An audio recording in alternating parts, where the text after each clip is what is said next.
Good morning, students.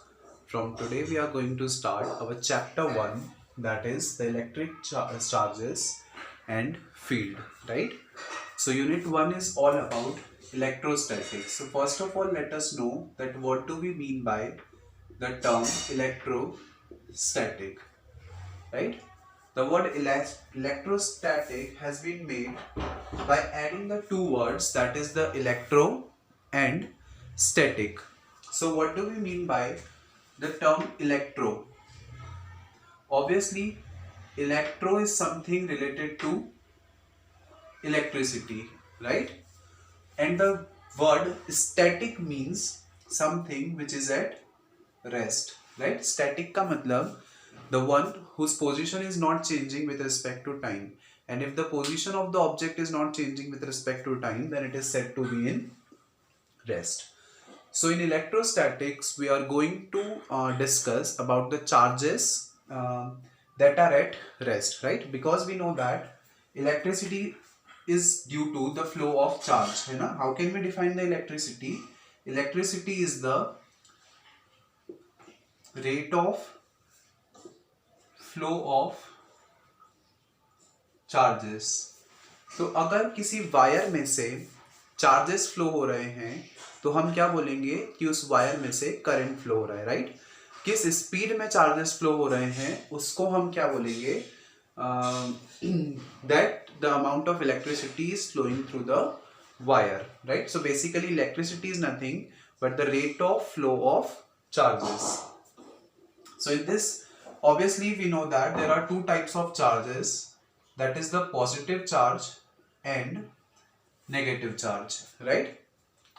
So in this chapter or in this unit electrostatics, we are going to discuss about the charges that are at rest. Okay, हम ऐसे charges की study करने वाले हैं जो कि rest में होते हैं, जिनकी position time के respect में change नहीं हो रही है.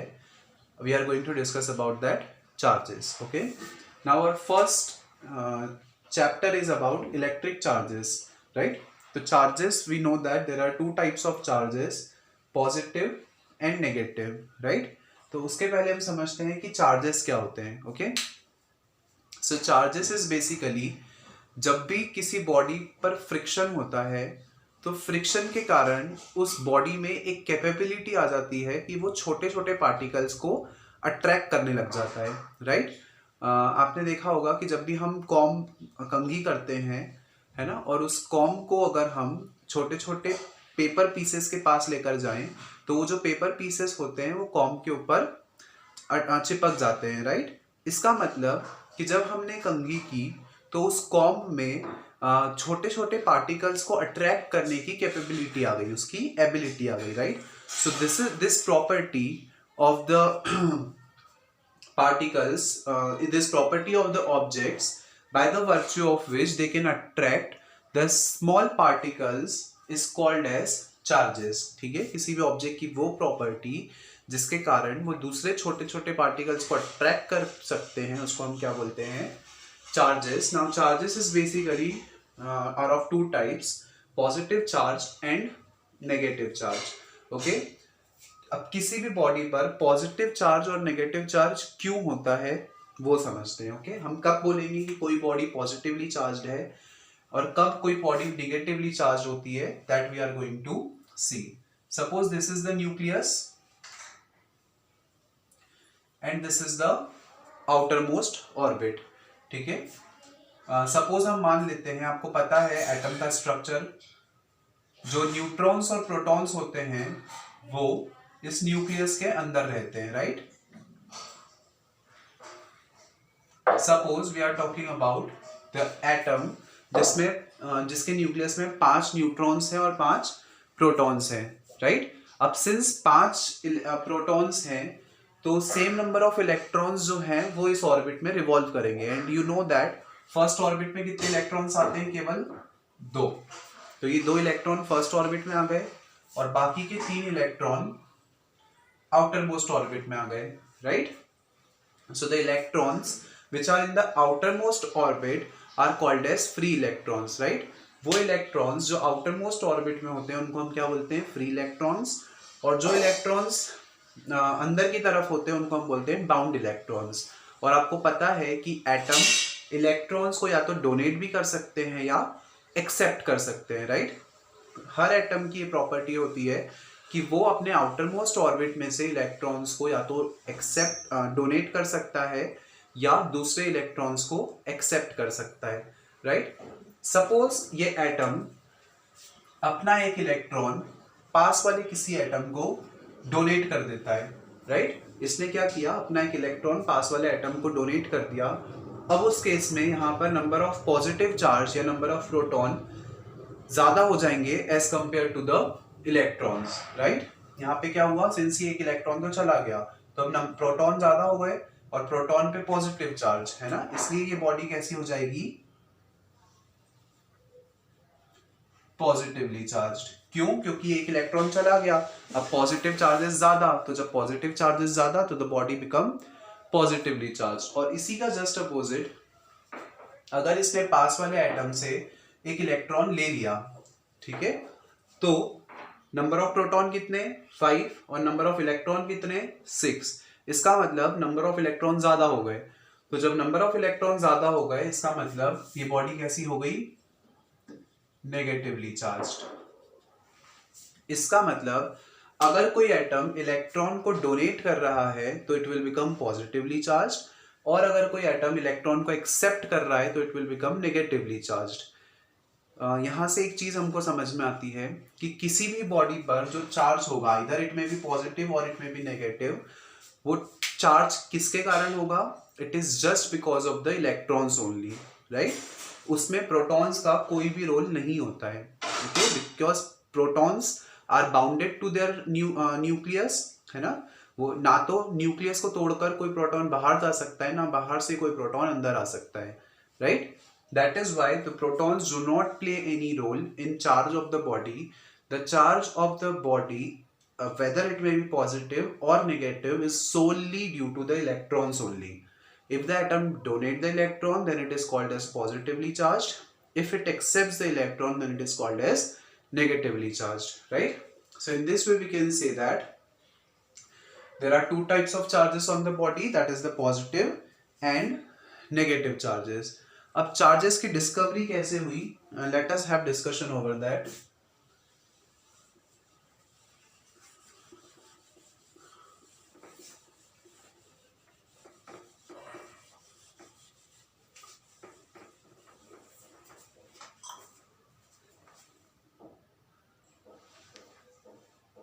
अब चार्जेस की डिस्कवरी कैसे हुई वो समझते हैं। सपोज वी हैव डिस्कस्ड कि किसी भी बॉडी पर जो चार्ज होता है that is basically due to the friction, right. अगर कोई बॉडी किसी दूसरी बॉडी पर रब कर रहे हैं तो जो बॉडी है उसमें छोटे पार्टिकल्स को अट्रैक्ट करने की कैपेबिलिटी आ जाती है, और इसी को हम क्या बोलते हैं, चार्जेस, राइट। सो इसी बेसिस पर एक एक्सपेरिमेंट किया गया जिससे कि चार्जेस की डिस्कवरी हुई। Basically what was that experiment, suppose हमने एक ग्लास रॉड ली, ओके, हमने एक ग्लास रॉड ली, दिस इज अ, जब मैं इस ग्लास रॉड पर एक सिल्क के क्लॉथ को रब करूंगा, हमने क्या किया, एक सिल्क का क्लॉथ लिया, उस पर इस ग्लास रॉड को रब किया, ओके। सिमिलरली ऐसी ही एक और ग्लास रॉड ली, उस पर भी हमने सिल्क के क्लॉथ को रब किया, ओके। और जब इन दो ग्लास रॉड्स को एक दूसरे के पास पास लाया गया तो ये ऑब्जर्व किया गया कि ये दोनों एक दूसरे को क्या कर रही थी, रिपेल कर रही थी, राइट। ये दोनों एक दूसरे को रिपेल कर रही थी। तो यहां से कंक्लूजन निकाला गया कि इन रॉड्स पर एक चार्ज डेवलप हो गया है and that charge was positive charge. And we know that जब दो सिमिलर चार्जेस एक दूसरे के पास में लाए जाते हैं तो वो एक दूसरे को रिपेल करते हैं, राइट। तो यहां से हमारे पास डिस्कवरी हुई पॉजिटिव चार्जेस की, दैट जब भी हमने ग्लास रॉड पे सिल्क क्लॉथ को रब किया तो वहां पर एक चार्ज डेवलप हुआ, that was said to be the positive charge. और जब दो चार्जेस सिमिलर चार्जेस को पास में लाया गया तो दे वर रिपेलिंग ईच अदर। अब सिमिलरली यहाँ पर एक इबोनाइट रॉड ली गई। इबोनाइट एक तरह का सब्सटेंस होता है, ओके। जैसे हमने ग्लास रॉड ली थी वैसे ही एक इबोनाइट रॉड ली और उसको कैट सिल्क, कैट की स्किन, उस पर कैट की स्किन से रब किया गया, ठीक है। तो जब आपने इस इबोनाइट रॉड को कैट की स्किन से रब किया और सिमिलरली एक और ऐसी रॉड आपने ली, उस पर भी कैट की स्किन से आपने रब किया, तो ये दोनों अगेन एक दूसरे को रिपेल कर रही थी, ठीक है। और जब हम एक इबोनाइट रॉड को और एक ग्लास रॉड को, अगर हम एक इबोनाइट रॉड और एक ग्लास रॉड को पास पास में लेकर आएंगे तो क्या होगा, वो दोनों एक दूसरे को अट्रैक्ट करेंगे। मतलब ऐसा किया गया तो वो दोनों क्या कर रही थी, एक दूसरे को अट्रैक्ट कर रही थी। तो यहां से हमको एक चीज समझ में आई कि जो चार्ज ग्लास रॉड पर डेवलप हुआ है, the same charge has not been developed on ebonite rod, है ना। ग्लास रॉड पर कोई और चार्ज डेवलप हुआ है और इबोनाइट रॉड पर कोई और चार्ज डेवलप हुआ है, तभी वो एक दूसरे को अट्रैक्ट कर रहे हैं। क्यों? क्योंकि the similar opposite charges attract each other. तो यहां से ये कंक्लूजन लगाया गया कि इबोनाइट रॉड पर जो चार्ज डेवलप हुआ है that is the negative charge, right. और दोनों नेगेटिव चार्जेस एक दूसरे को क्या करेंगे, रिपेल करेंगे। सिंस इबोनाइट रॉड पर नेगेटिव चार्ज और ग्लास रॉड पर पॉजिटिव चार्ज, सो अपोजिट चार्जेस हो गए और अपोजिट चार्जेस एक दूसरे को क्या कर रहे हैं, अट्रैक्ट कर रहे हैं। तो यहां से हमारे पास आया पॉजिटिव चार्जेस, नेगेटिव चार्जेस और एक थ्योरी कि पॉजिटिव चार्जेस सिमिलर चार्जेस एक दूसरे को रिपेल करेंगे और अपोजिट चार्जेस एक दूसरे को अट्रैक्ट करेंगे, राइट। तो this we have concluded from by doing this experiment. Now positive charge को हम रेजिनस चार्ज भी बोलते हैं और नेगेटिव चार्ज को हम विक्टोरियस चार्ज भी बोलते हैं, ओके। तो अगर एग्जाम में ये रेजिनस या विक्टोरियस नाम से आता है तो you should be understood to this, okay. So the positive charge is the resonance charge and the negative charge is victorious charge. Now proceeding to our next topic. Now the next is electronic principle of charges. What do we mean by electronic principle of charges, that we will discuss. Basically हमने discuss किया कि किसी भी body पर जो charge होता है that is due to the number of electrons only, right. तो यहाँ पर हमको सिर्फ ये देखना है कि एटम्स में जो आउटर मोस्ट ऑर्बिट होता है या कोई भी अगर ऑर्बिट होता है तो उसमें इलेक्ट्रॉन्स की जो फिलिंग होती है वो किस बेसिस पर होती है, राइट। दिस इज बेसिकली आपने केमिस्ट्री में ये चीज पढ़ी होगी कि कोई भी अगर एटम है तो उसके किसी भी ऑर्बिट में जो इलेक्ट्रॉन्स की फिलिंग होती है वो इस रूल पर होती है, राइट। इसका मतलब ये कोई एटम हो गया, ये इसका न्यूक्लियस हो गया। आपको पता है जो प्रोटॉन्स और न्यूट्रॉन्स हैं वो तो इस न्यूक्लियस में पैक्ड रहते हैं और जो इलेक्ट्रॉन्स हैं वो इसके बाहर ऑर्बिट्स में रिवॉल्व करते हैं। तो ये आ गया एक orbit. Since this is the first orbit, इसका मतलब n की वैल्यू क्या हो गई 1, तो हमने यहाँ पर वैल्यू पुट करी, व्हाट डू वी गेट 2। इसका मतलब जो फर्स्ट ऑर्बिट है उसमें केवल कितने इलेक्ट्रॉन्स आएंगे 2, राइट। अब अगर इससे ज्यादा इलेक्ट्रॉन्स हैं तो हमको सेकेंड ऑर्बिट में जाना पड़ेगा। अब हम सेकेंड ऑर्बिट में गए, इसका मतलब n की वैल्यू क्या हो गई 2। इसको सॉल्व कर लेते हैं, 2 2 जा 4, 4 2 जा 8। इसका मतलब जो सेकेंड ऑर्बिट है उसमें मैक्सिमम कितने इलेक्ट्रॉन्स आ सकते हैं 8 इलेक्ट्रॉन्स, राइट। 1 2 सेकेंड ऑर्बिट में मैक्सिमम 8 इलेक्ट्रॉन्स आएंगे। सिमिलरली हम थर्ड ऑर्बिट, अगर इससे ज्यादा इलेक्ट्रॉन्स हैं तो हम थर्ड ऑर्बिट पर गए। थर्ड ऑर्बिट में n की वैल्यू हो जाएगी 3, वी विल गेट 9 2 जा 18। सो थर्ड ऑर्बिट में मैक्सिमम 18 इलेक्ट्रॉन्स आ सकते हैं। इस तरह से जैसे जैसे नंबर ऑफ इलेक्ट्रॉन्स बढ़ते जाएंगे या एटॉमिक नंबर बढ़ता जाएगा वैसे वैसे हम n की वैल्यूज पुट करते जाएंगे और हमको पता चलता जाएगा कि किसी भी ऑर्बिट में मैक्सिमम नंबर ऑफ इलेक्ट्रॉन्स कितने आ सकते हैं। इसी को बोलते हैं electronic principle of charges. why it is said to be the electronic principle of charges? because कोई भी चार्ज जो होता है वो किसके कारण होता है? इलेक्ट्रॉन्स के कारण, राइट. इसमें प्रोटॉन्स और न्यूट्रॉन्स का कोई भी रोल नहीं होता है, इसलिए हमने बोला कि जो चार्ज है वो केवल किसके कारण है? इलेक्ट्रॉन के कारण. That's why it is said to be the electronic principle of charges. इसी पर बेस्ड हमारे पास एक दूसरी और थ्योरी आती है, that is the quantization of charge. What is that theory? That is the quantization of charge. Now the next principle is quantization of charges. Quantization of charges, right? Basically जो चीज अभी तक हम ओरली बोल रहे थे, अगर हम उसी को इक्वेशन के फॉर्म में रिप्रेजेंट करें तो that will be called as the quantization of charges. what we have discussed till now कि किसी भी बॉडी पर जो चार्ज होता है, चार्ज को हम कैसे डिनोट करते हैं? Q से. किसी भी बॉडी पर जो चार्ज होता है that is solely due to the number of electrons, right.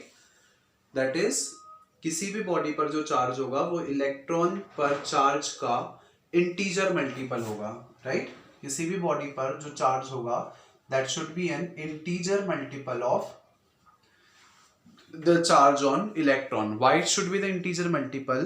Because कोई भी एटम जो है वो इंटीजर्स में ही इलेक्ट्रॉन्स को डोनेट या एक्सेप्ट कर सकता है ना. ऐसा तो पॉसिबल नहीं है कि किसी एटम ने 2.5 इलेक्ट्रॉन डोनेट किए हो या 3/4 इलेक्ट्रॉन डोनेट किया हो या 4/5. इस तरह से फ्रैक्शन या डेसिमल में कोई भी एटम इलेक्ट्रॉन को डोनेट या एक्सेप्ट नहीं कर सकता है. इसलिए जो n है that should be a complete integer, right. कोई भी atom 1 electron, 2 electron, 3 electron, 4 electron इस तरीके से ही डोनेट या एक्सेप्ट करेगा rather than फ्रैक्शन या डेसिमल में, right. So this principle is called as the principle of quantization of charges. इस पर बेस्ड अगर हम एक छोटा सा न्यूमेरिकल देखें तो suppose I have given you a statement that किसी बॉडी पर जो चार्ज है वो है 3.8 into 10 to the power -19 coulomb. और सपोज आपको ये दे दिया कि आपको ये बताना है that is this statement true और फॉल्स, राइट. आपको एक बॉडी पर चार्ज दे दिया है एंड आपसे पूछा है कि क्या ये चार्ज पॉसिबल है या नहीं. So how can we find out that is this charge possible और not. Let us see that. हमारे पास फॉर्मूला है Q is equal to NE, right. आपको चार्ज कितना दिया हुआ है? 3.8 into 10 to the power -19 coulomb. Charge की ऐसा unit you know that it is coulomb, right. N मतलब नंबर ऑफ इलेक्ट्रॉन्स हमको नहीं पता है और charge on electron it is obviously 1.6 into 10 to the power -19 coulomb, right. Now हमको n की वैल्यू निकालनी है तो इसको हम नीचे भेज देते हैं. So what do we get from here? n is equal to 3.8 into 10 to the power -19 upon में 1.6 into 10 to the power -19. 10 to the power -19 से 10 to the power -19 कैंसल. यहाँ से हमारे पास आ गया n is equal to 3.8 upon 1.6. ये decimal से decimal cancel. हमने इसको कैंसल किया 16×32. It will be 2 point something, right. ये कंप्लीटली डिवाइड नहीं हो रहा है, इसका मतलब ये क्या आ रहा है? 2 point डेसिमल में कुछ आ रहा है. और हमने क्या देखा था कि n जो है वो कंप्लीट इंटीजर होना चाहिए. अगर हमारा आंसर डेसिमल में आ रहा है इसका मतलब हमारा स्टेटमेंट कैसा है? It is a false statement. Universe में कोई भी ऐसी बॉडी प्रेजेंट होना पॉसिबल नहीं है जिस पर जो चार्ज है वो 3.8 into 10 to the power -19 coulomb हो, right.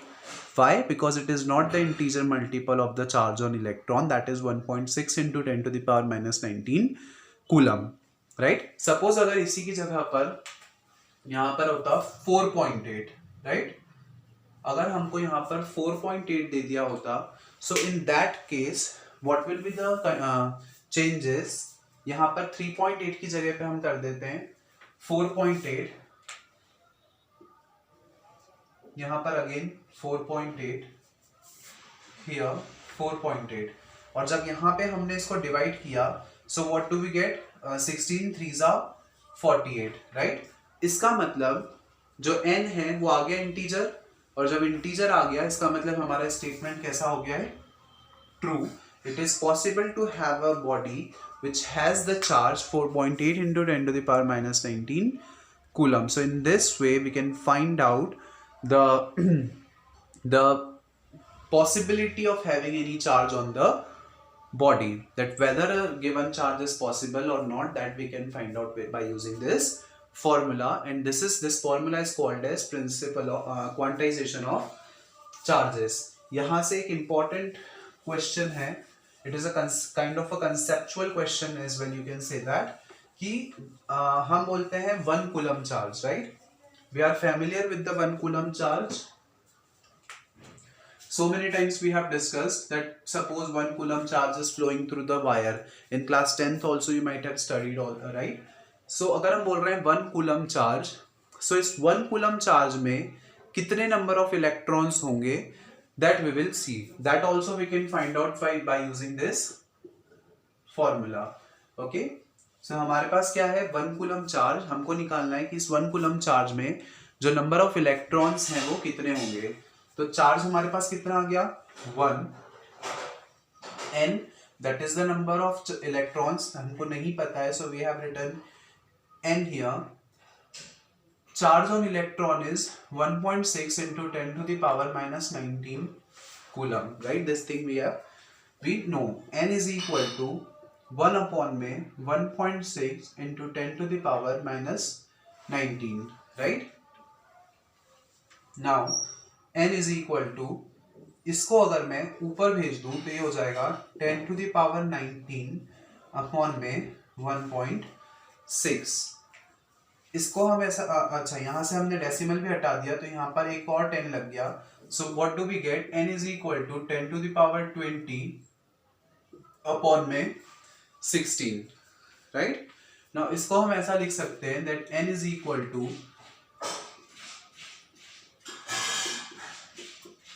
10,000 into 10 to the power 16. हमने क्या किया है, इसको अलग अलग कर दिया, 10 की पावर 16 अलग लिख दी और 10,000 अलग से लिख दिया. ऐसा क्यों किया, ताकि ये 10,000 16 से कंप्लीटली कैंसिल हो रहा है ना. हमने इसको कैंसिल किया, 4 4 जा 16, 4 2 जा 8,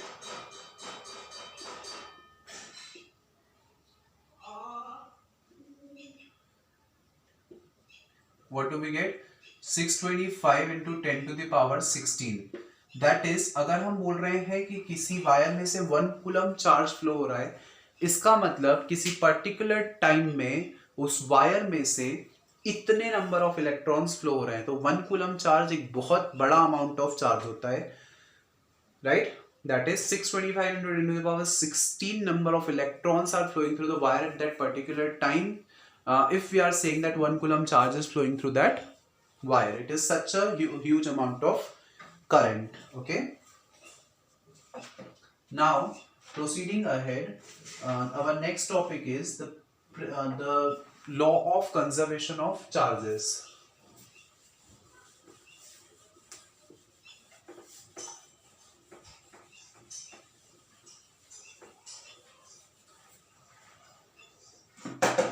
Our next topic is law of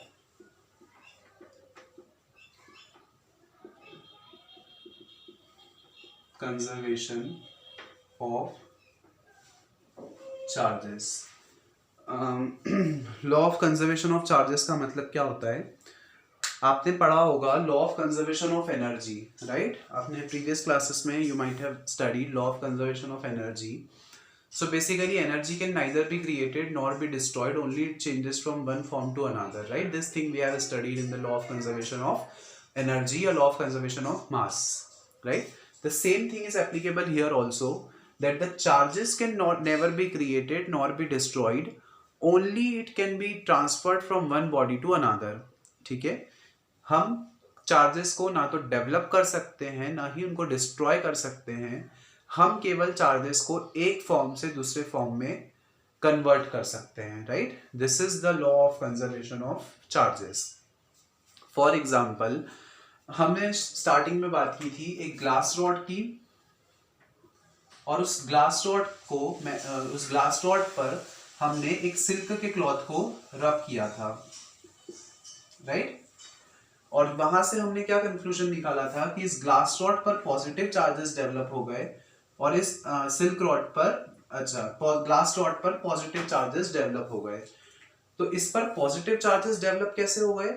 क्योंकि इसने अपने कुछ इलेक्ट्रॉन्स डोनेट कर दिए, है ना। हमको पता है कि कोई भी बॉडी पॉजिटिवली चार्ज कब होती है, जब वो अपने कुछ नंबर ऑफ इलेक्ट्रॉन्स डोनेट कर देती है। तो इस ग्लास रॉड ने किया अपने कुछ नंबर ऑफ इलेक्ट्रॉन्स इस सिल्क क्लॉथ को दे दिए, और जितना पॉजिटिव चार्ज इस ग्लास रॉड पर डेवलप हुआ उतना ही नेगेटिव चार्ज इस सिल्क क्लॉथ पर भी डेवलप होगा, राइट। तो यहाँ पे चार्जेस, इस ग्लास रॉड के चार्जेस कहीं गायब नहीं हो गए, राइट। इस ग्लास रॉड के जो चार्जेस हैं वो इस ग्लास से सिल्क में ट्रांसफर हो गए। So the charges have not been destroyed, it has only transferred from the glass rod to the silk rod. This is basically the law of conservation of charges. Similarly हमने ebonite rod भी ली थी और हमने इस पर cat skin को rub किया था, राइट। और हमने क्या कंक्लूजन निकाला कि ये जो इबोनाइट रॉड है वो नेगेटिवली चार्ज हो गई। तो जब ये नेगेटिवली चार्ज हुई तो ये जो कैट्स की स्किन है that should become the positively charged. क्यों पॉजिटिवली चार्ज? क्योंकि इस कैट स्किन ने अपने कुछ नंबर ऑफ इलेक्ट्रॉन्स इस इबोनाइट रॉड को दे दिए। तो जब इसने अपने नंबर ऑफ इलेक्ट्रॉन्स इस इबोनाइट रॉड को दे दिए तो यहाँ पे इलेक्ट्रॉन्स बढ़ गए, और जब इलेक्ट्रॉन्स बढ़ गए तो ये नेगेटिवली चार्ज और ये cat skin positively charge. So the purpose of saying all this thing is just that कि जो चार्जेस हैं वो ना तो डेवलप किए जा सकते हैं ना डिस्ट्रॉय किए जा सकते हैं, only they can be transferred from one body to another, right. As in the first case जो नंबर ऑफ इलेक्ट्रॉन्स हैं वो ग्लास रॉड से सिल्क में चले गए, और सेकेंड केस में इबोनाइट रॉड से कैट स्किन से इबोनाइट रॉड में आ गए, राइट। और आपको पता ही है कि जो इलेक्ट्रॉन को डोनेट करता है दैट बिकम पॉजिटिवली चार्ज, और जो इलेक्ट्रॉन्स को एक्सेप्ट करता है that become negatively charged, right. So this was just the brief description of the chapter. From the next video we will start the next topic. Okay, that's all for today's class. Thank you.